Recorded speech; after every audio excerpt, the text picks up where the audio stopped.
아하스의 인생 실수라는 제목으로 하나님 말씀 같이 나누겠습니다. 설교 제목에 아하스라는 남유다 왕이 나와요. 아하스 왕의 아들은 오늘 본문에서 잠시 언급했지만은 히스기야 왕입니다.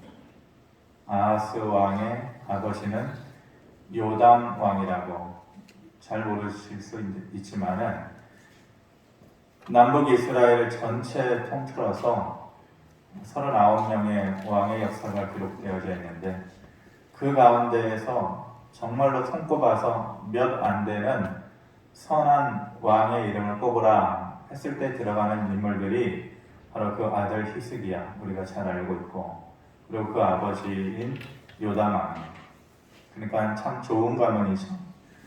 그런데 정작 그 사이에 낀 이 아하스 왕은 이스라엘 전체 역사 가운데에서 제일 못된 왕이 누구냐?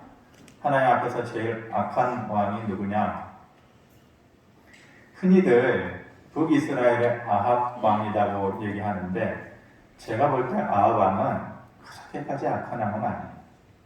그런데 이 아하스 왕은 뼛속 깊숙이 그 아버지하고 그 아들은 하나님을 믿는 믿음 안에서 온전히 섰던 사람들인데 정작 본인 아하스 왕은 뼛속 깊숙이 악을 저지르고 하나님께로부터 등을 돌린 아주 불행한 사람이죠. 20세 때 왕이 되어서 16년 동안 꽤 오랜 기간 동안 왕의 자리에 있었던 사람이에요. 바알신을 섬기고 또 어린 자녀들을 불 가운데로 지나가게 하면서 제사를 드리는 몰렉 제사를 혹은 몰록 제사, 몰렉 제사 같은 말입니다. 자처해서 그러한 제사를 올리고 또 이스라엘 사람들 삶의 깊은 뿌리에 뽑지 못했던 그 민간 신앙이었던 산당 제사, 산당을 제거하지 못하고 이렇게 하나님 앞에서 걸어야 할 것들, 하지 말아야 할 것들에 대해서 앞장서서 왕의 신분으로서 그 백성들을 잘못된 길로 인도했던 사람이 바로 이 아하스 왕이에요. 하나님께서 가만 두실 수가 없죠. 왜냐? 개인의 문제가 아니에요. 나라의 문제고 백성의 문제고 하나님 나라의 백성들의 문제이기 때문에 그냥 두고 보실 수가 없잖아요. 그래서 아람이라는 나라를 보내고 또 북이스라엘의 침략을 통하여서 정신 차릴 수 있도록 기회를 주셔요. 그런데 아하스 왕이 그걸 깨닫지 못하는 거죠. 성경에는 사는 방법과 죽는 법에 대해서 단호하게 얘기를 해요. 간단하게 말하면 돌이키면 살고 돌아서면 죽는다. 돌이키면 사는데 돌아서면 죽는다. 얼핏 들어보면 돌이키는 거나 돌아서는 거나 그게 그 뜻 아니냐. 그런데 사전적인 의미로는 확연하게 달라요. 돌이키다라는 것은 다시 한번 생각해보고 뒤돌아서다. 원래 자기 모습이 있고 자기 가는 길이 있는데 다시 한번 생각해보는 거예요. 이게 아닌 것 같은데, 정말 이게 아닌 것 같은데 라고 하면서 다시 원래의 방향으로 뒤돌아서는 것, 이것이 돌이키는 것이에요. 성경에서는 하나님께로 돌이키는 자는 산다 그래요. 근데 어떤 자는 죽는다? 돌아서는 자는 죽는다. 돌아서다라는 사전적인 의미가 어떤 것이에요? 몸을 반대 방향으로 돌려서 서다 이거예요. 누구로부터의 반대 방향이에요? 원래 하나님 앞에 서 있던 그 모습에서 반대 방향으로 몸을 돌려서 등을 쥐고 서는 자. 그리고 하나님께로부터 점점 한 걸음 한 걸음 멀어지는 자를 돌아서는 자라고. 그래서 하나님께로 돌이키는 자는 살고 하나님께로부터 돌아서는 자는 죽는다. 고집하는 자는 그렇게 망하게 된다라고 성경은 분명히 얘기하고 있어요. 아하스는 하나님께로 돌이키지 않아요. 그리고 자꾸만 하나님께로부터 돌아서는 삶의 모습을 죽음의 길을 선택하고 있는 것이죠. 17절, 18절에 이렇게 얘기합니다. 이는 에돔 사람들이 다시 와서 유다를 치고 그의 백성을 사로잡았음이며 블레셋 사람들도 유다의 평지와 남방 성읍들을 심노하였다 이래 말합니다. 얼마 전까지만 해도 아람 나라를 보내서 치고 북이스라엘 사람들을 보내서 치고 그렇게 수십만 명의 목숨을 앗아가고 또 자기 백성들을 빼앗기고 그런데 이번에는 에돔과 블레셋까지 쳐들어오는 상황이에요. 이런 상황을 우리는 진퇴양난이라고 해요. 동서남북이 다 막혀 있는 것이죠. 도저히 숨 돌릴 틈도 없이 몰아붙이는 불행이 어둠의 그림자가 계속해서 그렇게 찾아오고 있는 것이죠. 죽을 것 같은 상황이 계속해서 아하스에게 일어나고 있는 것이죠. 그런데 이 일들이 그렇게 우연찮게 일어나는 것인가? 불행은 겹쳐서 온다라고 그렇지만은 이 불행이 우연히 그렇게 일어나는 것인가? 절대 그렇지 않다 그래요. 5절에 보면 그러므로 그의 하나님 여호와께서 그를 아람 왕의 손에 넘기심에 이는 그의 조상들의 하나님 여호와를 버렸기 때문이다. 그 일이 그렇게 되어진 것, 진퇴양난의 상황으로 몰아붙여지게 되어진 것, 숨 돌릴 틈도 없이 죽을 것 같은 상황으로 되어지는 것, 그것이 뭐냐? 하나님께서 그렇게 몰아붙이셨다라는 것이에요. 그런데 아하스가 정작 어떻게 해요? 16절에 보면 그때의 아하스 왕이 아스르 왕에게 사람을 보내어 도와주기를 구했다. 그렇게 몰아붙이신 장본인은 주권자는 하나님인데 정작 아하스는 하나님의 이름을 찾지 않아요. 그리고 누구에게 손을 벌려요? 오히려 자기들의 적이 되는 아스르 왕에게 도움을 청하고 있다는 것. 안 되는 사람은 안 되는 길로만 가요. 망하는 사람은 망하는 길만 찾아가요. 결국 어떻게 돼요? 아스르에게 손을 벌렸을 때에 아스르 왕이 아이고 참 어렵겠구나. 이번에는 좀 도와주마. 그래요? 결코 그렇지 않죠. 20절 21절에 보니까 아스르 왕 디글랏빌레셀이 그에게 이르렀으나 돕지 아니하고 도리어 그를 공격하였더라. 재물을 아스르 왕에게 주었으나 그에게 유익이 없었더라. 이렇게 말합니다. 아하스 왕이 그렇게 죽을 것 같은 상황에서 두 손 두 발 놓고 아무것도 안 한 게 아니에요. 한다고 해요. 그런데 오히려 그것이 막히고 있는 거예요. 오히려 가진 것을 빼앗기고 있는 것이. 그리고 아무 유익이 없는 삶을 살아가고 있는 것이죠. 아하스 왕은 자기에게 일어나는 그 상황과 그런 일들을 보면서 단 한 번도 이것이 하나님과 자신과의 관계에서 어떤 의미가 있는 것인가를 생각하지 않아요. 전혀 그 상황이 하나님과 관련이 있다라고 한 번도 생각하지 않아요. 그런 글을 통해서 보면서 하나님께서 뭐라고 그러신 거예요? 19절 말씀 우리 같이 한번 읽어보겠습니다. 19절 시작. 이는 이스라엘 왕 아하스가 유다에서 망령되이 행하여 여호와께 크게 범죄하였으므로 여호와께서 유다를 다치십니다. 그의 삶 가운데에 분명히 뭔가가 잘못되었기 때문에 그를 낮추기 위해서 그런 상황들을 누가 하나님께서 친히 연출하셨다라는 그의 잘못된 것을 기억시키고 그를 낮추심으로 하나님을 기억해 하시고자 하는 하나님의 의도와 목적이 분명히 있었다라는 것이에요. 우리가 살다 보면 예기치 않게 그리고 원치 않게 우리가 낮은 자리에 처할 때가 있어요. 저나 여러분들이나 그런 삶의 경험들은 가지고 있잖아요. 그럴 때가 되면 낮은 자리에 앉게 되면 내 자신이 부끄러울 때가 있어요. 스스로 보기에도 애처롭고 또 그런 나 자신을 보면서 화가 날 때가 있어요. 그런 낮은 자리에 있으면 원망하게 되어져요. 울부짖게 되어져요. 그리고 제일 먼저 탓하게 돼요. 사람 탓하게 돼요. 가장 가까이 있는 사람들부터 탓하게 되어지는 것이 하라는 거예요. 울라는 거예요. 원망하라는 거예요. 그것도 못해요. 성도이기 전에 사람인데 그것도 못하냐고. 왜 원망을 할 수 없어요? 왜 화낼 수 없어요? 왜 분노할 수 없어요? 그리고 왜 사람을 탓할 수 없어요? 누구라도 그렇게 할 수 있죠. 그런데 끝까지 원망하는 것은 안 된다는 거예요. 할 수는 있지만 끝까지 그런 모습으로 사는 것은 안 된다는 거예요. 끝까지 사람과 상황을 탓하는 것은 하나님의 뜻이 아니라는 거예요. 왜 그래요? 그렇게 하시는 하나님의 뜻이 있어서 그렇게 하신 것이잖아요. 나를 낮은 자리로 일부러 끌어내리셔서 그 자리에서 너가 나를 기억해야 된다. 그 자리에서 너가 나를 기억할 때에 수렁에서 내가 다시 깊은 웅덩이에서 다시 끌어올리겠다라고 하는 하나님의 뜻과 목적이 있는 것이잖아요. 그러니까 그것을 안다면 할 수는 있죠. 원망할 수도 있고 분노할 수도 있지만은 끝까지 그 상황을 택해서는 안 되고 하나님의 그 뜻을 기억하고 하나님 앞에 무릎 꿇어야 돼요. 그 앞에서 눈물 흘려야 되는 것이, 그래야만 다시 한번 우리의 삶의 기회의 문이 열릴 수 있는 것이죠. 만약 거기서 이 아하스 왕이 마음을 돌렸다면, 바꿔먹었다면 다른 인생을 살 수도 있었을 것이에요.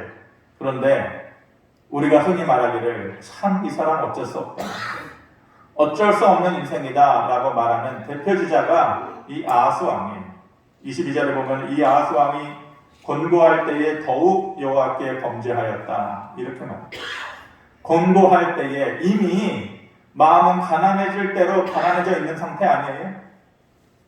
아람 나라로부터 북이스라엘로부터 이리 치이고 저리 치이고, 그리고 에돔과 블레셋에서부터 또 두드려 맞고 이미 지칠 대로 지쳐 있는데 그 권고할 때에 더욱 여호와께 범죄하였다. 공고하다라는 게 뭐예요? 마음이 지쳐 있을 때, 삶이 너무나도 고달프다고 생각될 때예요. 그런데 그럴 때에 하나님 앞에 털썩 주저앉고 그 앞에서 눈물 한 주먹 훔치는 것이 아니라 더욱 여호와께 범죄하였다.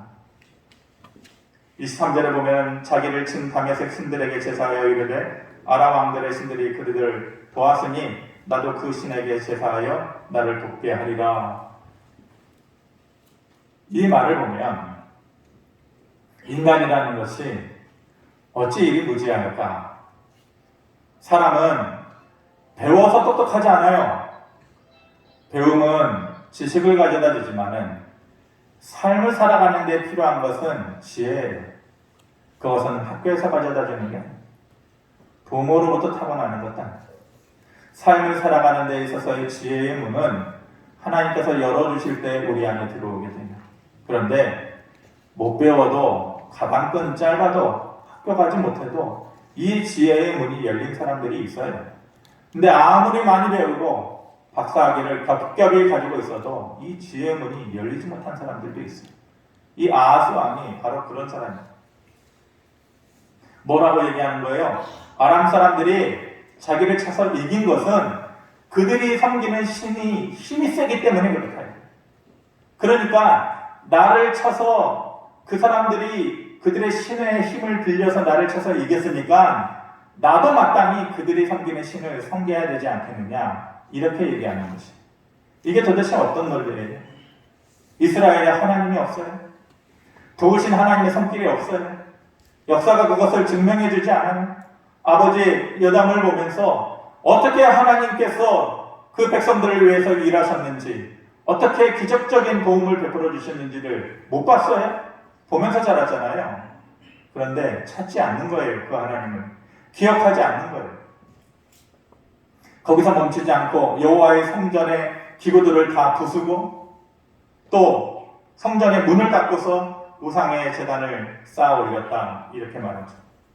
하나님의 진노하심을 사서 결국 그는 그렇게 인생을 마감하게 됩니다. 부끄러운 가운데에 왕들의 묘실에 들어가지도 못하고 죽음을 맞이하게 되는 것입니다. 아하스의 인생 실수가 뭘까? 오늘 제목인데 뭐가 실수라고 생각하세요? 아하스가 실수한 게 몇 가지 있어요. 첫 번째는 잘못된 판단으로 잘못된 행위를 했다라는 것이죠. 바알신을 섬기고 몰렉 제사를 드리고 우상과 불신앙의 길을 걸었던 거, 그거 잘못된 선택이고 실수예요. 그런데 누구라도 그럴 수 있는 거 아니에요? 여러분들은 안 그래요? 그런 실수 안 해요? 저와 여러분들 포함해서 이런 실수 다 할 수 있어요. 잘못된 판단할 수 있어요, 살면서. 그러면서 잘못된 길을 걸어갈 수 있어요. 치명적인 실수라고 볼 수는 없다는 거예요. 두 번째로 어떤 실수를 했어요? 어려움에 대처하는 방법이 잘못됐어요. 하나님께 돌이키지 않고 자꾸만 하나님께로부터 돌아서는 것이죠. 그런데 이것 역시 그럴 수 있어요. 이것이 그렇게 치명적인 실수가 되느냐 따지고 보면 저와 여러분들도 똑같아요. 따지고 보면 50보에서 100보예요. 그나 우리나 똑같은 거예요. 흔히 믿음이 있었던 사람들에게 나타나는 현상이잖아요. 하나님을 향해서 꼬이고 잘못된 인생을 살아가는 자기의 모습을 들여다보면서 원망하는 것. 하나님 어떻게 그럴 수 있냐? 연약하니까 그럴 수 있는 거죠. 성도이기 이전에 인간이니까. 실수하지 말라는 법이 어디 있어요?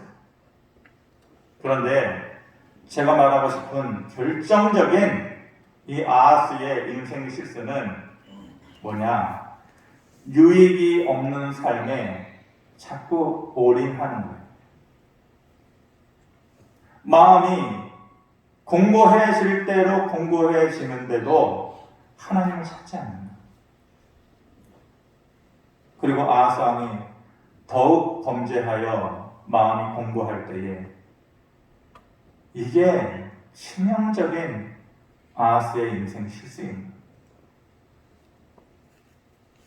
실수할 수 있고 원망할 수 있죠. 그렇지만 유익도 없고 낮은 자리에 처해 있으면서도 하나님을 찾지 않는 것. 하나님 앞에서 그 간절한 눈물을 흘리지 않는 것. 그것이 치명적인 그의 실수인 것이죠. 그때가 하나님을 찾아야 할 때다라고 하나님도 알고 누가 봐도 아는데 정작 아하스는 모르는 거예요. 본인은 모르는 거예요. 제가 얼마 전에 다른 곳에서 특강을 할 기회가 있었어요. 설교를 해달라고 했지만 내용은 특강 내용으로 했는데 관심이 있다 보니까 영국의 몰락이라는 제목으로 설교를 한 적이 있었고 지난번에는 수요 예배 때에 그 내용으로 잠시 언급한 적이 있습니다. 영국이란 나라가 얼마나 위대한 나라입니까? 얼마나 위대한 나라였습니까? 그런데 위태한 것이죠. 왜냐하면 영국의 중앙은행, 우리가 흔히 영란은행이라고 하는데 영국의 중앙은행하고 또 영국의 정부 그리고 국민들이 다 삼각형 구조로 다 다른 방향을 바라보고 있는 거예요. 그것이 하나로 딱 뭉쳐져야 나라가 이 어려운 시기에 일어날 수 있는데 정부는 정부대로, 중앙은행은 중앙은행대로, 국민들은 다 거기에 대한 불신을 가지고 따로 국밥처럼 그렇게 영국이란 나라가 지금 그런 모습을 갖추고 있었죠. 그래서 개인적으로 영국을 관심을 가지고 또 보고 있기 때문에 위태하구나, 어렵겠구나 그런 생각을 했어요. 전 세계의 통화 정책 흐름의 그 주체자가 누구예요? 주관자가 미국의 연방준비위원회라는 것이 우리가 흔히 페드라고 영어로 이렇게 부르고 짧게는 연준이라고 그렇게 얘기하는데 그 연준을 통하여서 미국의 전체 통화 정책을 주관을 하고 미국뿐만이 아니라 전 세계의 통화의 흐름을 여기가 이제 주관을 하는 것이죠. 연준의 기본 정책이 뭐냐? 지금 전 세계적인 그 통화 정책의 기본 흐름이 뭐냐? 너무 많은 돈이 시장에 풀렸으니까 인플레이션이 일어나니까 물가가 너무 고공행진을 하니까 잡을 수 있는 유일한 방법이 뭐예요? 금리를 올리는 것밖에 없어요. 금리를 올려서 시장에 풀린 돈을 다 걷어들이고 긴축 정책을 펼쳐야만 이 어려운 시기를 이겨낼 수 있다는 것이 기본 정책이에요. 그런데 영국이 거꾸로 간 것 아니에요? 새로운 여자 수상이 등장을 해가지고 우리는 거꾸로 가겠다. 우리는 긴축 정책하지 않고 부양 정책을 하겠다. 돈을 더 풀고 감세법을 통하여서 돈을 풀어서 경기 부양을 시키겠다. 그렇게 하고 있는 것이죠. 반대로 가는 거예요. 전체의 큰 흐름과는 정반대로 가는 거예요. 그래서 저 위태하다. 어떤 식으로 좀 터지겠구나 그렇게 생각을 했었어요. 그뿐만이 아니라 지금 튀르키예로 이름이 바뀌었지만 터키도 그런 거잖아요. 터키도 반대로 가고 있어요. 거기는 대통령 하나 잘못 뽑아놔가지고 완전히 무지한 대통령 때문에 전체 나라가 휘청휘청거리고 있는 거죠. 전 세계적으로 금리를 올린다라고 좋은 건 아니지만은 지금 현재 상태로는 그 방법을 쓸 수밖에 없어요. 유일한 방법이 금리를 올려서 물가를 잡는 것. 가장 기본적인 정책이에요. 그런데 금리를 올리는 것은 신의 뜻에 반대하는 것이다. 그것은 종교적이지 못하다. 이런 무지한 생각의 바탕으로 해서 완전히 튀르키예라는 나라가 풍전등화죠. 근데 영국도 마찬가지였는데 다행인 것은 다행이면서 불행이면서 또 부끄러운 것은 영국 역사 가운데 그 트러스 여자 수상이 총리가 44일 만에 내려오잖아요. 그렇게 하지 않을 수가 없어요. 한편으로는 그 꺼질 듯한 불 앞에서 그 위기를 잠시 넘어간 것이죠. 그래서 하는 말이 있어요. 사람들이 예전부터 경제를 하는 사람들이 하는 말이 있어요. 미국의 연준에서 하는 전체 세계를 향한 그 흐름, 그 정책, 그것과 반대로 나아가서는 살 수가 없다. 그래서 뭐라고 얘기하냐면은 연준과 싸우지 말아라. 연준을 이기려고 하지 말아라. 그렇게들 얘기해요. 아무리 너희가 발버둥을 치고 다른 좋은 정책이 있다 할지라도 전 세계적으로 흐르는 그 연준의 방향, 연준의 정책과 싸우려고 하지 말아라. 너희만 피곤다. 너희만 뜯으러 맞는다. 연준을 이기지 말아라. 그렇게 얘기해요. 하나님 앞에서도 저는 마찬가지라고 생각해요. 똑같다고 생각해요. 하나님 앞에서 지는 법을 우리가 배워야 돼요. 하나님 앞에서 이기려고 하면 안 돼요. 하나님을 향해서 싸우려고 하면 안 돼요. 하나님, 저 지금 당신이 저한테 하신 일들을 보면서 너무너무 실망하고 있어요. 너무너무 분노하고 있어요. 내 감정이 상할 대로 상하 있어요. 그 하나님을 향해서 싸우려고 해요. 지려고 하지 않아요. 사실 인내하는 거, 기다려주는 거, 눈 감아주는 거, 그것 보면 하나님은 이미 우리를 향해서 속이 터져도 수만 번은 터졌을 거예요. 우리를 향해서 수만 번 참아주고, 수만 번 인내해주고, 수십만 번 기다려주고, 그것이 하나님 아니에요? 그런데 1000번, 10,000번을 그렇게 해주신 하나님 앞에서 마음을 한번 접고서 돌이키는 것을 대단하다고 생각해서는 안 되는 것입니다.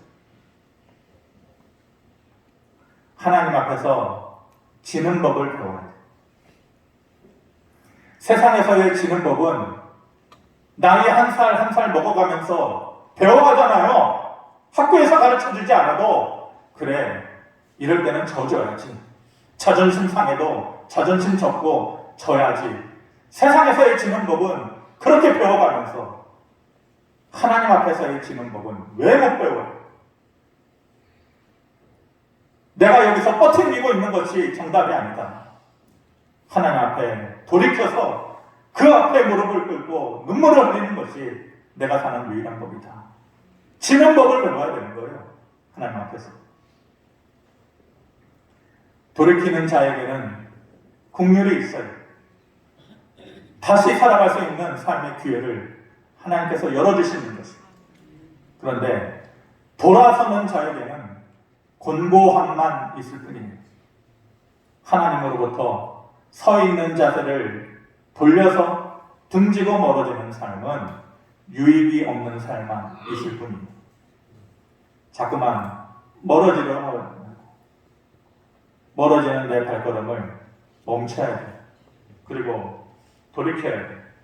하나님께 돌이키면 살고 하나님께로부터 돌아서는 자는 망한다.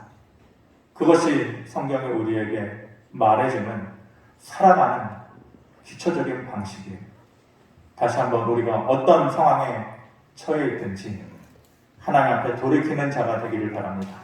돌아서는 자가 되지 않기를 바랍니다. 하나님 앞에서 내 마음, 내 고집, 내 감정을 내려놓는 법을 배우시기를 바랍니다. 하나님을 이기려 하지 말고 싸우려 하지 말고 하나님께서 주시는 긍휼과 은혜를 통하여서 내가 살아갑니다 라고 다시 무릎 꿇을 수 있는 그런 고백 안에 하나님께서 주시는 살리시는 은혜가 다시 한번 우리에게 있기를 주님의 이름으로 축원합니다. 고마우신 아버지 하나님 은혜를 감사합니다. 너무 무지하고 세상 살아가는 지혜도 없을 뿐더러 우리 안에 믿음이라는 것도 머물지 못해서 하나님을 때로는 이기려 하고 또 등지고 돌아서려고 하는 우리들의 잘못이 있었습니다. 아버지 하나님, 세상에서는 지는 법도 배워가면서 이것이 인생이다 라고 깨달으면서 수십 년 믿음 생활에 오면서 오히려 하나님 앞에서 지는 법을 배우지 못하는 것이 우리들의 무지함입니다.